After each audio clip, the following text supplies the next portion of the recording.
People started disappearing the week Alero and Maki came back.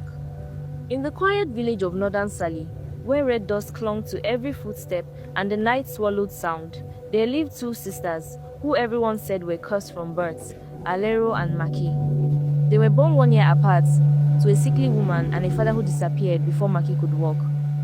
The village women said the girls were punishment because their faces were swollen and rough, like yam skins. Their eyes never seemed to match in size.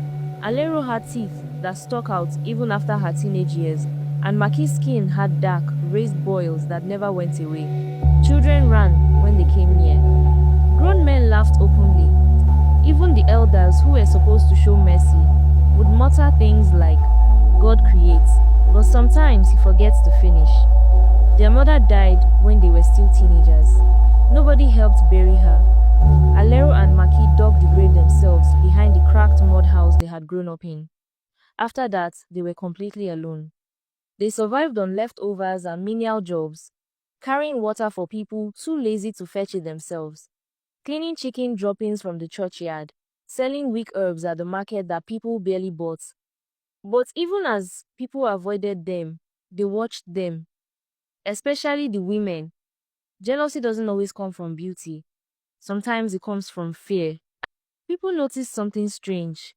The girls never cried, never fought back, never got angry. They just stared. Long, quiet stares that made your stomach twist. And then came the night of the new moon. That night, no stars showed. Even the insects were quiet. No dogs barked. It was like the air itself held its breath. A young boy named Toby, who lived across the road, couldn't sleep, so he went outside to relieve himself, and as he stepped behind a banana tree, he saw the sisters leaving their compound.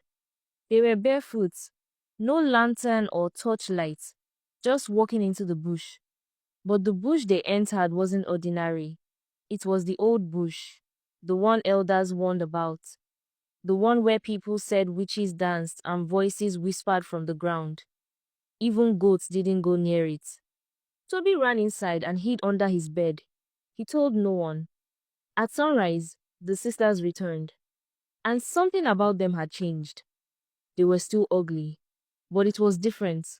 Their skin looked tighter, their eyes brighter, their voices sounded smoother. They walked differently, like they were being carried by something beneath the ground. And then, they vanished. For 1 full month, no one saw Alero or Maki. People assumed they had gone mad or died in the bush. Some felt relief. Others whispered they must have followed their mother into the spirit world. Then, one Saturday morning, just before market opened, they returned. The woman who first saw them dropped her basket of bitter leaf and ran. The sisters were beautiful. Not just ordinary beauty, unreal beauty. Their skin glowed like wet clay in the sun. Their bodies were shaped like carvings. Their eyes, too wide, too clear, like glass marbles. Every man stopped to stare. Every woman stared with a face twisted between awe and hatred.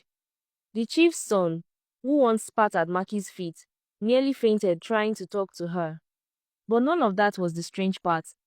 The strange part was that they acted like nothing had changed. As if they had always looked that way. As if they had never been mocked or hated. They went to the market, bought beans, yams, goat meat. They smiled at children who once threw stones at them.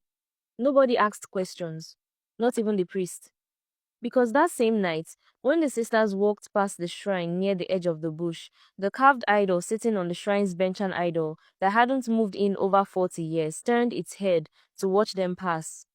And in the morning, a girl from the village was found, lying stiff behind her father's barn, her eyes rolled back and mouth full of dirt. Nobody dared say it out loud. But everybody knew. And that was only the beginning.